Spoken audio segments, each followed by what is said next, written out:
एक नई पिक्चर आई है क्रिकेटर के ऊपर, उसमें जातिवाद दिखाया गया है। हाँ, मैं उसमें सोच रहा था वीडियो बनाने की, लेकिन मैंने पहले तो सीन ही नहीं देखा वो, लेकिन सुना है उसके बारे में। आओ देखते हैं सीन। बनाते हैं फिर।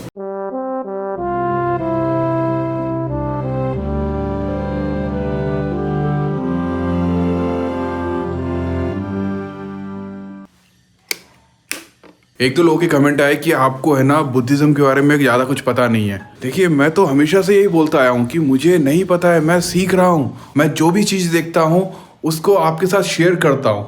और नेपाल में हमने जो भी चीज़ें देखी हैं उस पर मैंने अपना ज्ञान नहीं दिया, मैंने अपना रिएक्शन दिया है कि वहाँ पर ऐसा होता है।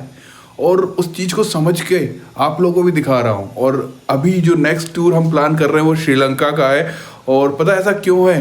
क्योंकि सम्राट अशोक, जब बुद्ध के बाद सम्राट अशोक आए और उन्होंने बुद्ध को पढ़ा, समझा, देखा, और उसके बाद उन्होंने अपने बच्चों को बुद्धिज़्म की जितने भी डॉक्यूमेंट है उनके साथ एक बोधि वृक्ष, एक पेड़ जहाँ बुद्ध को ज्ञान प्राप्त हुआ था, उसको लेकर श्रीलंका भेजा था।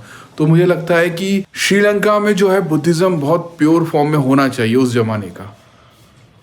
बाकी वहाँ जाके पता चलेगा। बुद्ध का जन्म जो है ना लगभग 563 से 480 BCE बिफोर कॉमन इरा पर हुआ था। और सम्राट अशोक का जन्म जो है ना लगभग 304 BCE में हुआ। मतलब बुद्ध जो है 480 BCE के अराउंड पैदा हुए और सम्राट अशोक 304। जब बुद्ध का महापरिनिर्वाण हुआ तो सम्राट अशोक उसके 100 साल बाद पैदा हुए होंगे। तो जो भी बुद्धिज़्म के बारे में सम्राट अशोक ने खोजा होगा, चीज़ें ढूंढी होंगी, वो सबसे प्योर फॉर्म में मुझे लगता है उन्हीं के पास होगा। और एक खास बात बताता हूँ कि हमारे देश में ना बुद्धिज़्म को भुला दिया गया था, नेपाल में भी भुला दिया गया था। जब हमारा देश जो है ना गुलाम था ना, उस समय अलेक्जेंडर कनिंगम भारत आए थे और उन्होंने उस दौरान बहुत सारे बुद्ध से जुड़े हुए चीज़ों को ढूंढा। और हो सकता है उनको लगा होगा कि यहाँ कुछ खजाना या सोना मिलेगा, बट उनको जो मिला वो उससे भी बड़ा था। और पता है ये सारा कुछ समेट कर वो लंदन का एक म्यूज़ियम है वहाँ पर पहुँचा दिया था उन्होंने। और उसके बाद काफ़ी टाइम के बाद लोगों ने संघर्ष किया और वो सारी चीज़ों को वापस भारत लाया जा सका। आईफोन के बारे में एक चीज़ बताऊँगा ना तो आपको लगेगा कि मैं ज़्यादा ही तारीफ़ कर रहा हूँ, लेकिन नेपाल के ट्रिप के दौरान एक बार भी आईफोन ने धोखा नहीं दिया। मेरे ज़्यादातर कैमरे जो हैं कई बार बंद पड़ जाते हैं, बैटरी किससे समस्या होती है या कुछ तो भी समस्या होती है, लेकिन आईफोन ने एक बार भी धोखा नहीं दिया। ये देखो सब ठंड के मारे खाना भी खा लिया बिस्तर पे ही। ये देखो मैं कंप्यूटर पे काम करने के लिए लाया था, इन्हें अपनी डाइनिंग टेबल बना ली है। क्यों बताया था ना ये इसको कुछ भी बोलना है, कुछ भी जो आएगा मुंह में बोलना है, इसको कुछ भले पता नहीं है। हाँ, कल से इतनी बारिश हो रही है कि मुझे ब्रूजो का जो है ना घर यहाँ रखना पड़ा। पूरा यहाँ पे गीला हो गया था ब्रूजो, तो पता ही नहीं मैं आ गया हूँ। सब ये बोल रहे हैं कि आप नेपाल का मौसम जो है ग्वालियर लेकर आ गए हो, लेकिन यहाँ जैसा दिख रहा है ना इतनी ठंड है नहीं। यहाँ माहौल ही ऐसा बना हुआ कि बहुत ठंड है। या हो सकता है कि मैं नेपाल की ठंड सहन करके आया हूँ तो मुझे यहाँ की ठंड लगी नहीं रही, क्योंकि मैंने ना तो जैकेट पहना है ना टोपा लगाया है।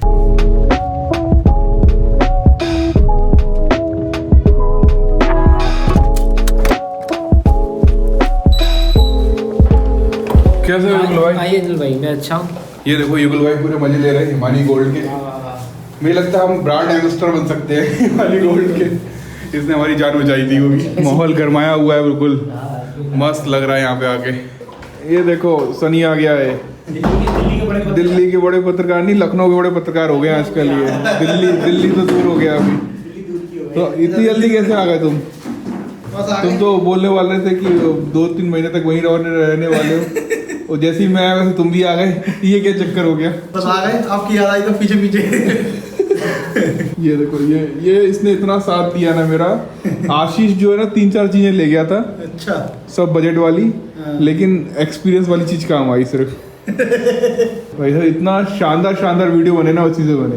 अरे गजब, रिस्पांस भी अच्छा मिला। मैंने आज देखा 30-40 हज़ार क्रॉस कर गए। 70 हज़ार। 70 हज़ार? हाँ, और क्या 70 हज़ार पर निगानी पड़ी है। एक नई पिक्चर आई है क्रिकेटर के ऊपर, उसमें जातिवाद दिखाया गया है। हाँ, मैं उसमें सोच रहा था वीडियो बनाने की, लेकिन मैंने पहले तो सीन ही नहीं देखा वो, लेकिन सुना है उसके बारे में। आओ देखते हैं सीन। बनाते हैं फिर। अब कहाँ है इसमें? ग्रीन कहाँ है? ऐसे ग्रीन ग्रीन तो दिख नहीं रहा था, सफेद सफेद दिख रहा है। इसमें रणबीर कपूर जो है बिल्कुल ऐसा बनाया है जैसे बिल्कुल असली का कपिल देव लग रहा हो, लेकिन है ना यहाँ पे एक सिचुएशन दिखाई गई है जिस सिचुएशन में शायद दंगे भड़के हुए हैं भारत में, और उसको क्या बोलते कवर अप करने के लिए, दंगों को शांत करने के लिए उस समय इंदिरा गांधी की सरकार थी, कांग्रेस के सपोर्टर बैठे थे।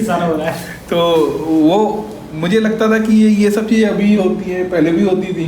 तो अब वो बोलते हैं और महंगाई का मुद्दा डालने के लिए हाँ, पाकिस्तान ले आते हैं। तो यहाँ पे ये दिखाया गया कि इंदिरा गांधी बोलती हैं कि यार क्रिकेट का कोई मजहब नहीं होता और दंगे चल रहे हैं, अगर हम क्रिकेट को पॉपुलराइज करें, क्रिकेट को एक त्योहार बना दें तो हो सकता है दंगे समाप्त हो जाए। लेकिन यहाँ पे देखा जाए तो कोई अच्छी चीज़ के लिए बोला था, कुछ खराब तो मुझे लगा नहीं। तो यहाँ फिल्म में है ना एक पूरी इंडिया टीम की है ना डिस्कशन चल रही है, कपिल देव है और पूरी टीम है, और उसमें से एक व्यक्ति जो है, एक क्रिकेट प्लेयर आके बोलता है कि किसी चीज़ पे बहस हो रही होती है तो बोलता है कि क्या हम कोई कोटा शोटा से छोड़ना आए हैं, सब अपनी दम पर आए हैं। तो इस तरह की बात डिस्कशन उस समय भी होती थी। मतलब इससे क्या होता है, जो लोग होते हैं ना, जो नॉर्मल लोग होते हैं, दिमाग में भरा जाता है कि ये खराब चीज़ है, बाबा साहेब है वो खराब चीज़ है। अभी 2016 तक तो मुझे लगता है बाबा साहब की फोटो हम में से कोई फेसबुक में भी नहीं डालता होगा, और लोग डालते होंगे तो उसका मजाक उड़ता था, लोग कमेंट में मजाक उड़ा देते थे।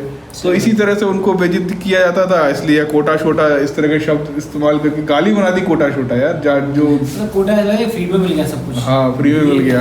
ये बताने की कोशिश। और ऐसी जो जातिगत लोग के जो जाति होती हैं उनको भी गालियों के रूप में इस्तेमाल किया जाता है। तो ये चीज़ों को अवॉइड करना चाहिए, और मजाक उड़ाते हैं इस चीज़ से। तो मुझे लगता है जितने भी लोग वीडियो बना रहे हैं ना, इस पर कोटा छोटा पे वो बनाना चाहिए, और ताकि लोगों को पता चले कि ये गलत है। और अगर ये सच में वहाँ पे उस समय किसी ने बोला था तो सोचो उनकी मानसिकता कैसी रही होगी। मैंने तो देखा है ना, हमारा जो कॉमेडियन जो मुझे बहुत पसंद था, अनुपम खेर, जब बीजेपी की सरकार में उन्होंने अपना मुंह खोलना स्टार्ट किया, भाई साहब जितना वो पसंद था ना उतनी ज़्यादा उससे घृणा हो गई मेरे को। बिल्कुल। अरे ये सारे लोग बिल्कुल एक प्रोपेगेंडा के तहत 2014 में लाए हैं। जो अब तुमने देखा होगा अमिताभ बच्चन कैसे ट्वीट आए थे, अब तो ऐसा लगता है 63 रुपये जब पेट्रोल थी कि अब तो लोन लेकर के मतलब गाड़ी में पेट्रोल डलाना पड़ेगा, और आज भाई से 110 में मुंह नहीं खुल रहा। इन लोगों की एक अच्छी इमेज बनी हुई थी हाँ। यार, एक अच्छा प्यार लगाव था इन लोगों से, जितने भी एक्टर एक्ट्रेस हैं। ये जात पात से ऊपर। अरे भाई साहब, कंगना रनावत अब नहीं लगता ऐसा।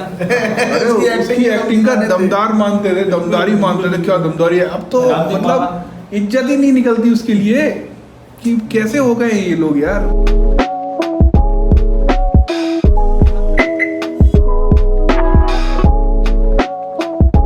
चलो चलो चलो चलो जल्दी चलो। यहाँ तो बारिश हो गई है तो बड़ा परेशानी होती है इसको घुमाने में। चलो ठंडा पानी है ना, आप तो क्यूट लग रही हो। अरे वाह, ये मेरा फेवरेट कार्टून हुआ करता था। आप मेरे को प्यार करते हो ओहो कितना क्यूट मोटू। और ये देखो, ये हमने नया बदलाव, पहले यहाँ पे दूसरा कैलेंडर टंगा होता था जो पेपर से आता था, पेपर में आता था, अब यहाँ बाबा साहब का कैलेंडर टंगा हुआ है। मतलब यहाँ पे दूध के हिसाब लिखती है, ये दूध ब्रेड है ना, नहीं जो भी है मंथली का। हाँ मंथली का सारा हिसाब, किराने का आने का सारा हिसाब यहाँ लिखती है। अब से ये कैलेंडर पे लिखेंगे।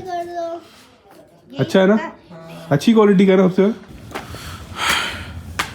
आपको पता है, नेपाल से लौट के आने के बाद मुझे पता चला कि हमारे सम्राट तो नेपाल में भी है। लेकिन जब मैं वहां से वापस आ गया ना, तब मुझे पता चला, और जिन दो जगहों को ढूंढते ढूंढते हम पूरे नेपाल ट्रिप में परेशान हो गए थे, उसके बारे में उन्होंने हमको बताया।